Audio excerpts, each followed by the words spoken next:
Danny's life had always felt a little hollow, as if he were living in a world half a shade off from reality. He had his work and a couple of friends, but he spent most of his time alone, wrapped up in books or watching nature documentaries. One day, on a whim, he decided he needed a pet, something low maintenance yet alive, something that would bring a little color into his gray apartment. So he bought a small aquarium and a single goldfish, an innocuous creature with a bright golden sheen he named Ramesses. As soon as he brought the fish home, however, it became clear that owning a pet was going to be more complicated than he expected. He set up the tank as instructed, carefully arranging pebbles and fake plants, conditioning the water, even reading forums about fish care. But despite his efforts, Ramesses died within 2 days. Danny was shocked and frustrated. He had followed every step, yet there it was, floating belly up. He felt a pang of guilt as he scooped up the tiny, lifeless body, unceremoniously flushing it down the toilet. He told himself it was just a fish, but the disappointment lingered. The next day, he returned to the pet store to replace it. The cashier, a young guy who looked both disinterested and weary, barely glanced at him as Danny complained about the short-lived fish. The cashier muttered something about it being unusual, but he begrudgingly gave Danny another goldfish, this time with a half-hearted warning about overfeeding. Danny brought the new fish home, determined that this one would thrive. He named it Ramesses too, setting it up carefully and monitoring it constantly. But, to his disbelief, the new fish also died within a few days. A faint, fishy odor began to cling to his room. Jack, his roommate, commented on it, jokingly calling him Fish Slayer and asking if maybe he should just stop trying to keep a fish. Danny ignored him, growing more frustrated and feeling that the pet store owed him a fish that would survive. He returned once more, now steeling himself for the eye rolls from the cashier, who indeed rolled his eyes and sighed as Danny complained about yet another dead fish. This time, however, there was an older man in the store, a stooped figure in worn clothes who eyed Danny with unsettling intensity. As Danny left the store with Ramesses 3 in a small plastic bag, the old man sidled up to him and muttered, "The deep always collects what it's owed, son." Danny shrugged him off, chalking it up to eccentricity, though the man's warning lodged itself uncomfortably in his mind. The cycle continued. Ramesses 3, 4, and V each died within days, and every time he flushed one down the toilet, he felt the slightest twinge of dread. The apartment began to smell worse each time, an insistent, rotten scent that lingered in the bathroom and clung to the walls. Jack was beginning to complain seriously now, even getting irritated with Danny for his obsession with doomed goldfish. One night, as Danny lay in bed, he heard an odd sound coming from the bathroom, a deep, gurgling noise, as though something were bubbling up from the pipes. He ignored it at first, but the sound grew louder, rhythmic and almost whispering. Driven by annoyance more than anything else, he went to the bathroom to investigate. The toilet water swirled slowly as he entered, though he hadn't touched it. He jiggled the handle, assuming it was just an ordinary plumbing problem, but the water continued to churn. Then, in the middle of the bowl, something thick and greenish-black started to emerge, spreading and congealing like a twisted mass of algae. Danny's heart raced as the blob expanded, taking on a vaguely human shape with eyes that stared at him, lifeless and yet aware.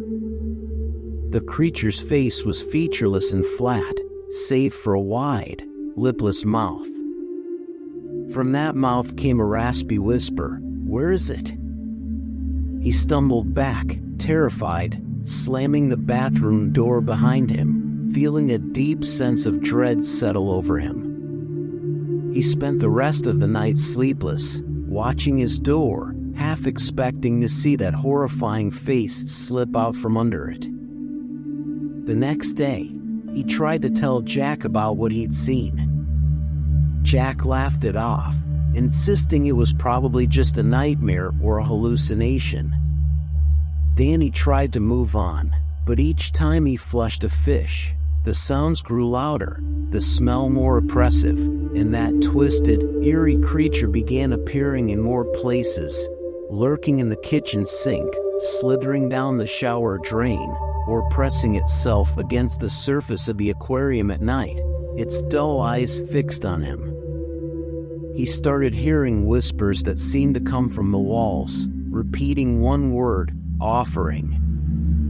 Finally, Jack himself experienced something strange. He went to the bathroom one night and came out looking pale and shaken. He told Danny he'd heard a voice coming from the toilet, something raspy and foul. It wasn't long before Jack too started seeing the creature, which now seemed bolder, manifesting as a slimy figure with hands that left wet, grimy prints wherever it went. One night, the creature lunged at Jack, wrapping a cold, slimy hand around his ankle. Jack managed to pull free, but the creature left a nasty, bruised mark on his leg that didn't fade for days. Desperate for answers, Danny dove into research. He read about ancient legends and water spirits, entities that demanded sacrifices from those who had wronged them. He read stories of creatures from the deep, beings from beyond that sometimes found their way into the human world through water, seeking an offering of life. Danny pieced together a horrifying realization. He had summoned this creature unintentionally, each fish he flushed serving as a feeble offering that temporarily satisfied it. But it wasn't enough. It wanted something more. One night, unable to bear the tension any longer, he returned to the pet store, seeking out the old man who had warned him. The old man seemed to be waiting for him, standing in the corner of the store, his eyes gleaming with a grim knowing. He told Danny that once these beings are called, they require a steady supply of life to remain dormant, but they eventually hunger for a greater sacrifice. The old man said he had seen this before, people trapped by the hungry spirits of the deep. Danny begged for advice, but the man merely shook his head, saying, "Once it has a taste, it doesn't let go." Danny returned home feeling as if he'd been marked, as if he were living under a curse. The creature's presence grew stronger, and it now followed him around the apartment, whispering, demanding. The creature wanted a more substantial offering. He felt himself unspooling, each night bringing him closer to breaking. Jack started staying out late, unable to cope with the oppressive atmosphere that had settled over the apartment. When Jack did come home, he would barely speak, giving Danny accusatory glances as if blaming him for their nightmare. One night, as Danny lay awake, the creature appeared in his room, its form almost solid now, looming over his bed. It demanded he choose an offering, something worthy. In a panic, Danny promised it whatever it wanted, begging it to spare his life. The creature laughed, a ghastly, bubbling sound, and offered him a choice. He could sacrifice Jack or continue to provide it with fish. But deep down, Danny knew that fish would not satisfy it for much longer. The creature's words lingered in his mind, leaving him with a horrifying choice that clawed at his sanity. For days, he tried to avoid the creature, hoping it would simply disappear, but it stayed close, always whispering, always watching, waiting for him to make the choice.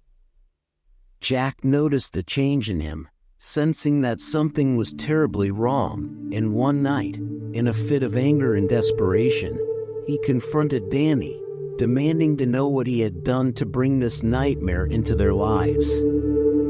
As they argued, the creature emerged, its ghastly form more tangible and powerful than ever. It lunged at Jack, wrapping a slimy arm around his neck and dragging him toward the bathroom. Jack struggled, screaming, but Danny only stood there, paralyzed, watching his friend's terror-stricken face. In his mind, he rationalized that Jack had been skeptical, dismissive, and unsupportive. In that moment, Danny felt a dark satisfaction, his pent-up resentment bubbling to the surface. He turned away as Jack's screams echoed through the apartment, followed by the grotesque sound of water gurgling, splashing, then silence.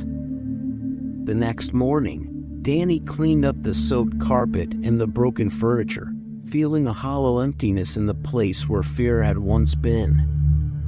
The creature was gone, leaving only a faint, lingering stench in the apartment. He felt relief mixed with guilt, but he convinced himself it was a necessary sacrifice. He returned to the pet store that afternoon, choosing a few more goldfish. As he left, the cashier gave him a suspicious glance, but said nothing, merely handing him his purchase with an air of silent reproach. Danny left, gripping the bag tightly, feeling the cold plastic press against his palm. He told himself he would keep them alive as long as he could,